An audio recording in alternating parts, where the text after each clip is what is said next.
This is a PSA for any of the ladies that have been seriously considering divorcing their husband. There's a lot of big conversations happening now that we have the results of the election, one of them being no-fault divorce. That is a type of divorce that allows you to end your marriage without needing to prove that anyone is at fault. Some lawmakers are looking to abolish that, which is going to make you divorcing your husband a lot harder. So here's what that potential change could mean for you. You're going to have to prove that your husband did something wrong, which can be even more expensive, emotionally draining, and time-consuming. Legal battles over fault can keep you in an endless and very expensive fight. Removing no-fault divorce could mean higher conflict in court, which is certainly not ideal for your kids or you.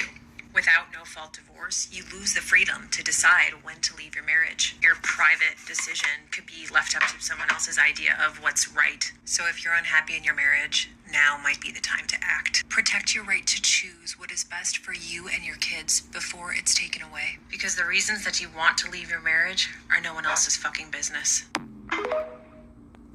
So giving all praises, honor, and glory unto Yahweh, Bahashem, Yahweh Shai, Bahashem Rachakodash. Double honors to the elders and apostles of Great Millstone, and peace and blessings to the 144,000, as well as the rest of the elect. This is Brother Tazapah coming to you again with another video. And, hey, where do I begin with this message, all right? As you heard the woman, complete and utter madness coming out of her mouth, all right? And she's defending, having the nerve to defend the no-fault divorce, which shouldn't even be on the books as law. And then you have women like this who come out to defend this madness because they just want to be whores. And there's no other way to explain or try to get around this. They just want to be whores. And as the scripture had said, and I'm going to kick it off there, all right? Because, hey, like I said, I had one precept in mind, but others come to mind. And so I'm going to bring this one out first. The scriptures are absolutely true, man. See here. That's it. Dead on the money. Dead on the money. Proverbs chapter 6, verse 26. Let's go up a little bit. Let's start at 23, all right? It shows you how to stay away from women like this, all right? Proverbs 6 and 23, for the commandment is a lamp and the law is light. You hear that? For the commandment is a lamp and the law is light, and reproofs of instruction are the way of life, to keep thee from the evil woman, from the flattery of the tongue of a strange woman. Now that could be an actual literal woman, or it could be a woman in the form of doctrines and philosophies, all right? In which, doctrines and philosophies and ideologies in the scriptures can be referred to as, like a woman. So you have to beware of these strange doctrines. People trying to flatter you with these wayward doctrines, with these smooth words and fair speeches. But then you have to be aware of actual whorish women, all right? As it's going to go into verse 25, it says, lust not after her beauty in thine heart, neither let her take thee with her eyelids, all right? And the Apocrypha says, a whorish woman is known by her eyelids, because they put on all that makeup, as you saw her do, all right? And when she opened her mouth, just as the scripture had said again, out of the abundance of the heart, the mouth speaks, all right? And so she's speaking about being a whore because that's what's in her heart. That's the abundance of her heart, is whorism or whoredoms, But check this out. Verse 25, lust not after her beauty in thine heart, Neither let her take thee with her eyelids. You know, and now they get these lashes, these big ass lashes, you know, just to make them more, to bring them more attention, you know, and they think that shit look cute. But men, you know, are turned off by that because men are not looking for whores, okay? And that's what these women have sexualized, over sexualized themselves, wearing little next to nothing. As you saw, Wi-Fi got into it with those whores over the weekend. That's how they like to dress. You know, coming out in public with shit they should be ashamed to be wearing behind closed doors, but they wear it in public. So it said here in verse 26, for by means of a whorish woman, a man is brought to a piece of bread, and the adulteress will hunt for the precious life. All right. And you see, this is why they can't just stick with one man. All right. Because there's whores and being adulteresses, they on the hunt for precious life. You know? But anyway, as you heard the lady speak, well, that female, as you heard her speak, she was saying like, she made mention of how they're trying to take away a woman's freedom to divorce her husband. Well, the freedom to divorce her husband when, all right, did you catch that? When she's ready. You know, not if, but when. And this is how these women think. And I just want to just, you know, do this lesson to hone in on that. Everything about the video was wrong. All right? You don't get married with the intentions that, you know, I'm going to divorce you. I just, you know, whenever it's convenient for me, I'm going to divorce you, but we're going to get married right now. That's how women look at marriage today. A man is brought to a piece of bread. They don't value their vows to you as a man. You know, and them Christians, they the worst ones, walking down the church, making vows before, you know, their sweet Jesus, and breaking it.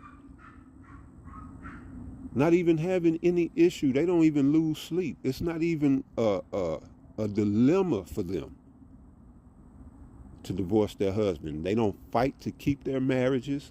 It's just, oh, shit,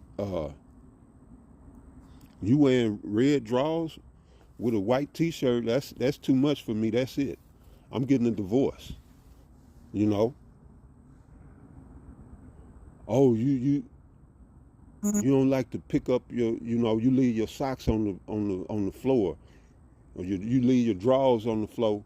Every day I got to pick up behind you. That's it. I want a divorce. Just the most minute and the most just ridiculous things, the most I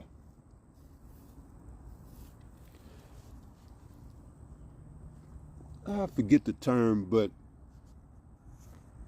let's go here. The scripture help me say what I need to say. Right here. All right. Oh, it's a lock here.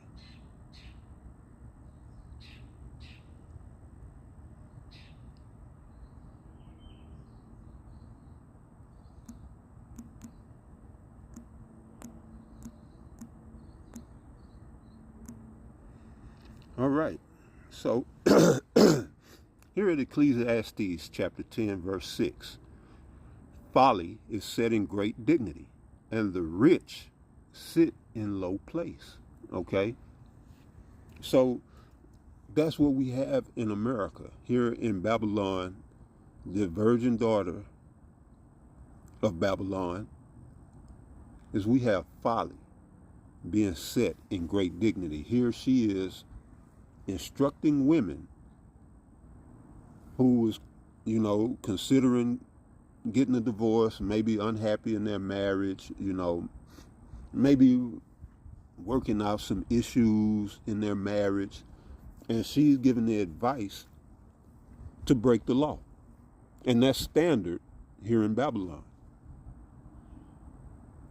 People go on these social media platforms and they'll do whole videos to teach you to break the laws, statutes, commandments, and judgments of Yahweh Bahasham Yahweh Shai.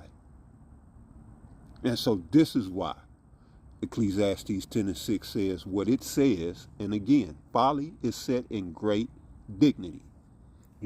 That's folly to the highest degree, to divorce your husband as if he's nothing. They've literally reduced you men to a piece of bread. And that's why I'm saying women like her has given rise to MGTOW and Red Pill. Men going their own way. All right? Calling out these women.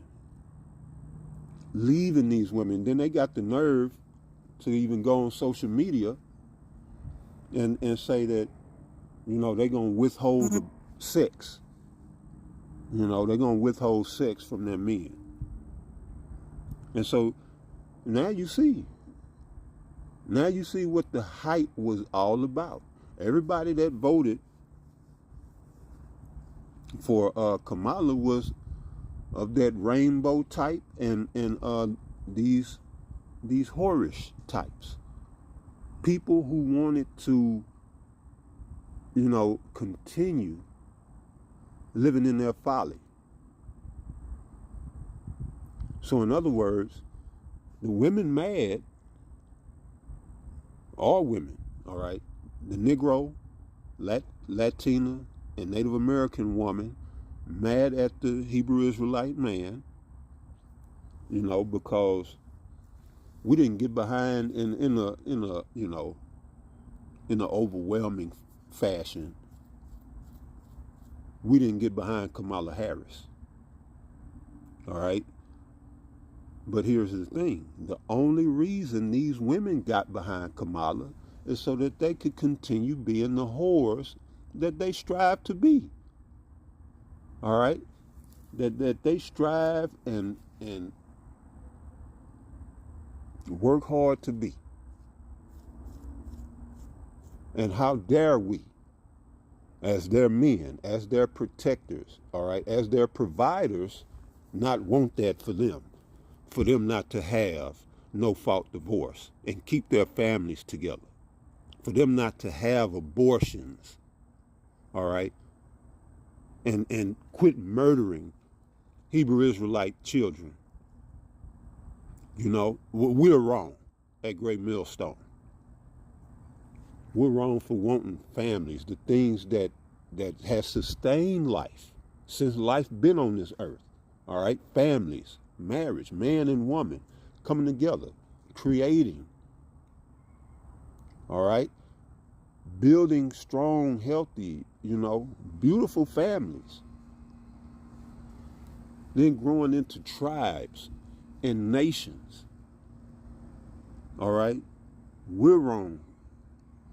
Because we don't, because that's what we want. And we don't support the breaking up of our families. You see? And again, folly. That's folly.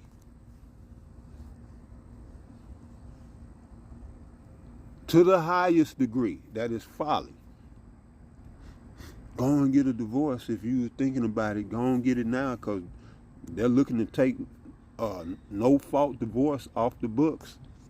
FYI, no-fault divorce should have never been on the books.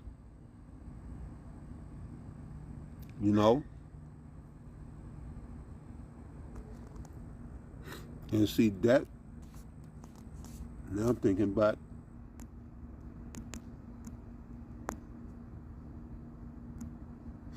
Ecclesiastes 8 and 11 So this is the book of Ecclesiastes, chapter 8, verse 11. Because sentence against an evil work is not executed speedily, therefore the heart of the sons of men is fully set in them to do evil. All right. And the daughters too, as you see. All right. Because they don't see the judgment. It happens, but they don't see it whole scale with these women going getting these abortions. They think that the Lord is good with it. But when you read about, woman get found in the trunk of her car, woman get found in the dumpster, woman get found dismembered in the freezer, woman's boyfriend shoots her in the head. When you hear about that, a lot of that is the judgment, all right, from the backlash of them getting abortions. But you won't see it or ever know it because you don't know all of these people personally. And all you know is, oh, this many people went to get abortions. All right? And you don't know that, Tammy got hit by that truck because of that abortion she got 5 years ago.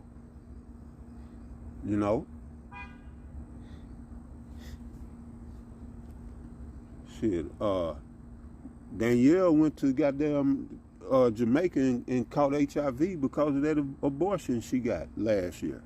You don't know that shit? As women, you women, but all you know is, well, yeah, so-and-so went and had her abortion. Shit, girl, I ain't doing that. I ain't even letting no nigga tie me down. Yeah, cool.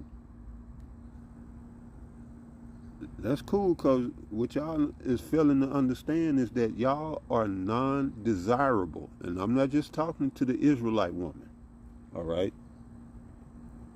The Babylonian woman as a whole, I don't give a damn if she's white, yellow, green, purple, brown. The American woman overwhelmingly, all right, subscribe to that type of thinking. The thinking of that woman, who she appears to be an Edomite. To me, she got all the markings of an Israelite. Of course, the skin, but she just looks like Edomites that I've known. But I mean, she could be an Israelite. That's not the point. The point being is, women of all nations here, women come to Babylon to take part in the Horus philosophy. And tell me I'm lying. Women come over here just to take their part in the Horus fantasy. So, again, Ecclesiastes chapter 8 verse 11, because sentence against an evil work, abortion, is an evil work. All right? Not only is it murder, all right, it should be first degree murder, all right, but it's premeditated, because you don't just accidentally, you can't accidentally have an abortion, and you can accidentally have a miscarriage, but an abortion, no, it's always going to be premeditated, all right, murder in the first degree.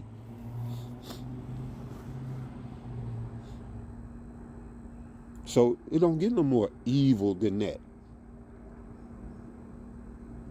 And I've seen how they do that. How these doctors, they just literally rip the baby apart in the mother's womb. All right. And then you want to wonder why, or don't understand why the scriptures say mistress women shall bring forth monsters. Right. Her very womb that was meant to be, a life bringer and a nurturer, well, it was meant to nurture and bring forth life.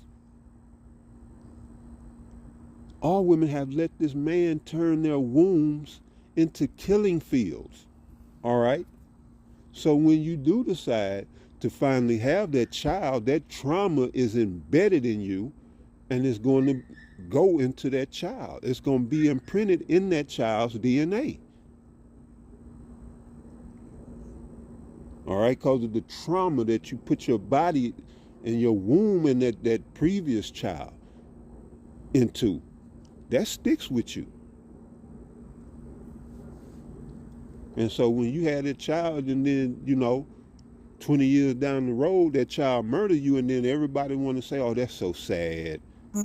These children just out of control. No. Well, I mean, yeah, but it's a reason why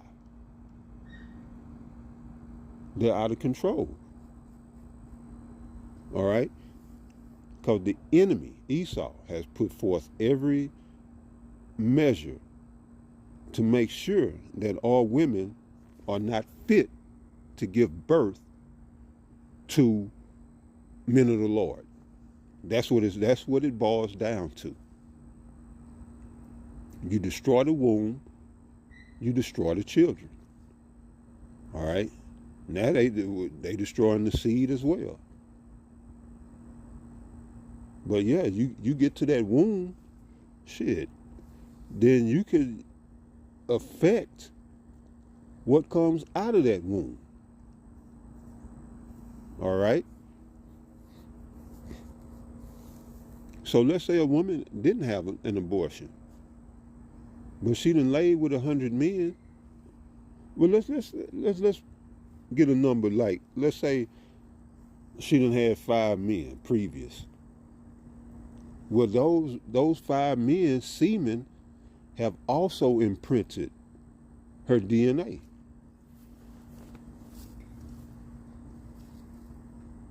And yeah, so the children come out all confused.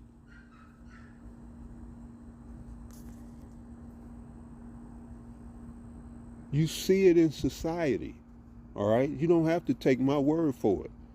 Look at society.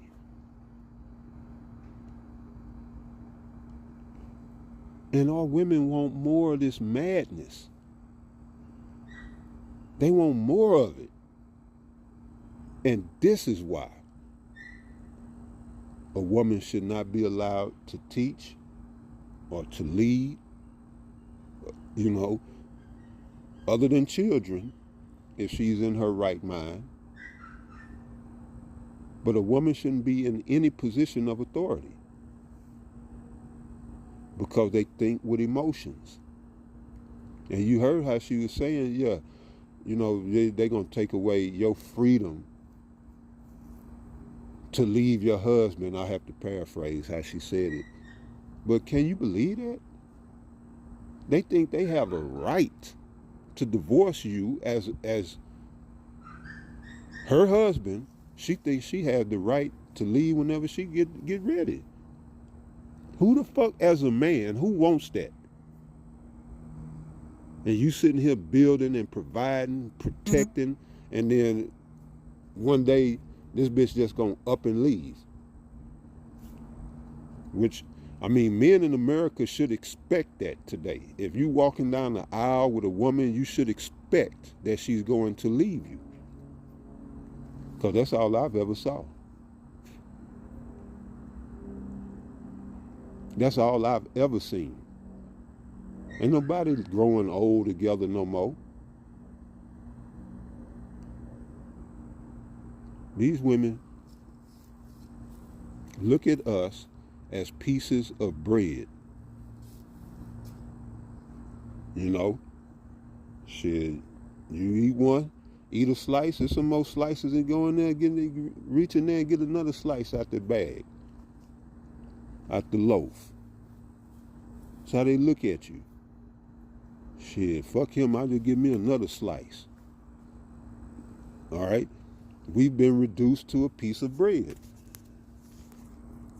So, moving on.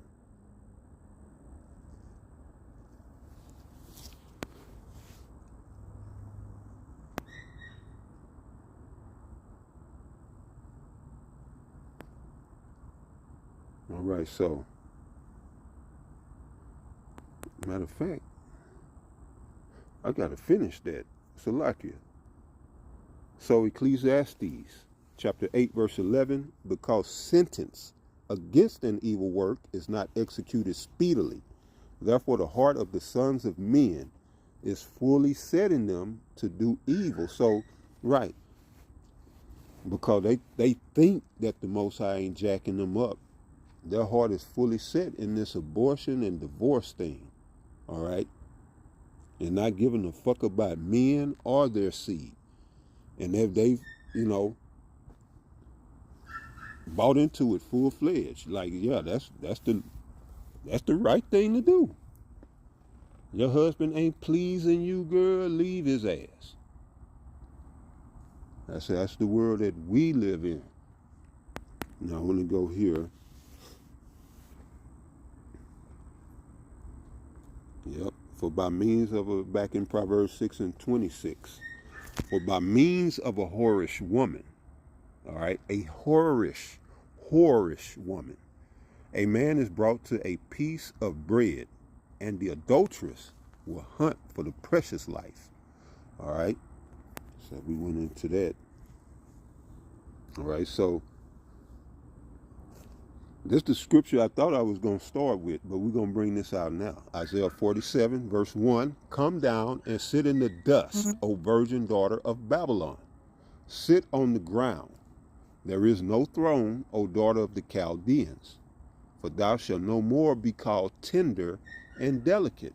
And so the point being is that here, America, this virgin daughter of Babylon is talking about America, the United States of America. All right. This is the virgin daughter of Babylon. It says sit on the ground. It said first sit in the dust, which means confusion. All right. You got people spewing this type of madness, the rainbow madness, all right, the same gender madness, all of these things. All right.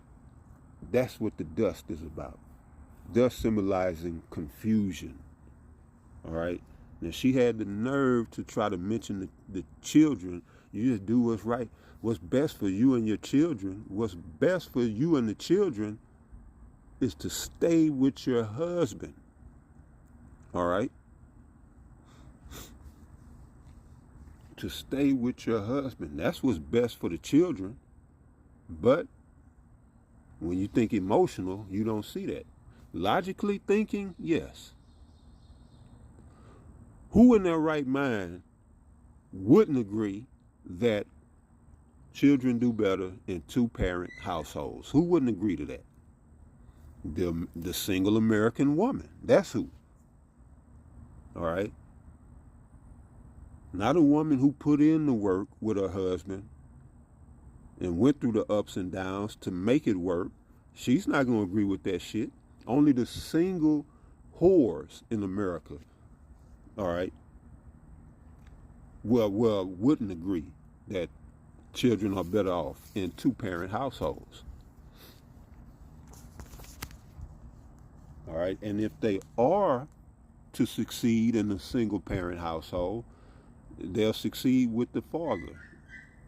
Well, have a better chance of succeeding with the father than they would the mother, a single mother, because mothers are not meant, they were not fashioned, they were not created to be the decision makers. All right, they are the nurturers. Their anatomy and physiology teaches you that. All right. In a woman's very physiology, and her makeup tells you that she's meant to be a comforter. Mm-hmm.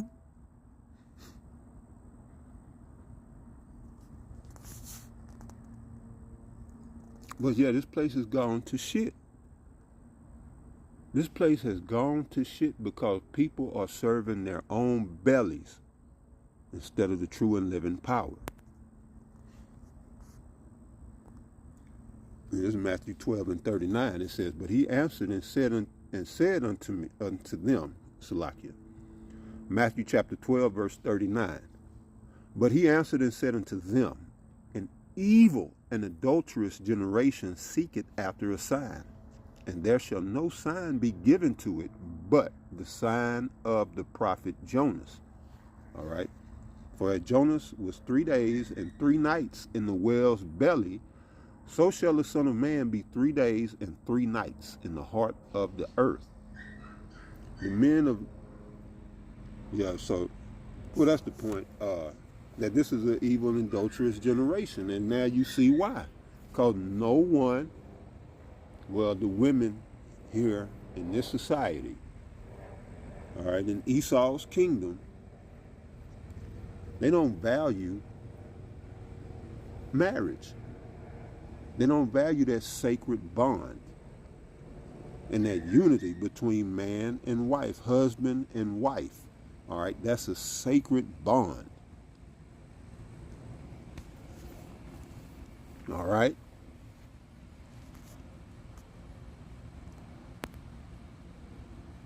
We'll go here, Mark 10, and we'll start here at, verse 5. So Mark chapter 10, verse 5. And Yahushua answered and said unto them, for the hardness of your heart, he wrote you this precept, all right, because Most High never meant for there to be a divorce. So let's read about it. It said, but from the beginning of the creation, Yahweh, Bahashem Yahushua, made them male and female. From the beginning of creation. All right. Yahweh, Bahashem Yahushua, made them male and female. All right. For the purpose of procreation. It says, for this cause shall a man leave his father and mother and cleave to his wife, and they twain shall be one flesh through the act of sex, which is marriage, you know. Marriage is the act of sex. That's how the twain become one. All right, and they twain shall be one flesh. So then they are no more twain, but one flesh. Now it's one flesh. The man and the woman become one. All right. What therefore Yahweh, Bahashem Yahushai, hath joined together, let no man put asunder. And in the house his disciples asked him again of the same matter. It says, verse 11, and he said unto them, whosoever shall put away his wife and marry another committed adultery against her. Right. So that ain't saying, because you got these secular plantation Christians and say, see, you're going to have one wife. No. It's talking about putting away your wife to marry somebody else. All right. You can marry another woman as a man if you have the means, because you have to be able to support both women. And this is what is said here. It's saying you can't put away a woman to get with another woman. You have to support and take care of both women, or all three, or all four, or all five, so forth and so on. You got to be able to provide and protect those women. All right? You just can't go around having sex with women and running off, because that's how you create a whorish, an adulterous generation. All right? Out here trying to be players and shit. No, it says again, verse 11, and he said unto them, whosoever shall put away his wife and marry another committed adultery. See, that's only because you put away your wife. All right. And in verse 12 it says, and if a woman shall put away her husband, all right, and if a woman shall put away her husband, in Babylon today, you can say when. Can't you? And when a woman shall put away her husband and be married to another, she committed adultery. All right? But the scripture says if. But this society has become so wicked that it's just a matter of when, with the American, Babylonian, the modern American woman. It's just a matter of when. All right? They are not sticking around for no trials and tribulations and the fighting to build something with you as a man, so fuck them. All right? Fuck all these women out here. All right? They're just illusions of what a woman should be. They're not the real deal. They're not the genuine article. They're not legitimate women to take serious. They don't take us serious, so fuck them. Don't be taking them serious and you know, running yourself ragged behind these women. All right? Let them be, or either let them run behind you or let them be. And do not be chasing and running behind these women because they don't have anything of substance that's going to do you any good as a man, especially as a man that's driven. All right? If you're a man that's driven, all of these modern hoes ain't nothing but goddamn speed bumps and detour signs. Detours, speed bumps, and impediments to you and your purpose. So stick with your purpose. You know what I'm saying? These women are delusional out here. All right? She's not alone in her thought process. That woman, that's not an isolated thought that she had or feelings. That's how a majority of them feel. And most women have been married and divorced. The Lord didn't make it so. All right? So, and Esau loved to see that. He loved to see us arguing, not getting along, because then we're not making enemies unto him. All right? And that's what I was saying about the womb. All right? Esau got control of this woman's womb, and she brings forth monsters that perpetuates his agenda, instead of perpetuating the agenda of Yahweh Ba'ashem Yahweh Shai, which it means to have children come into this world, all right, having the heart to serve and to worship Yahweh Ba'ashem Yahweh Shai, all right. This shit has got to stop. So to the next one, Shalom.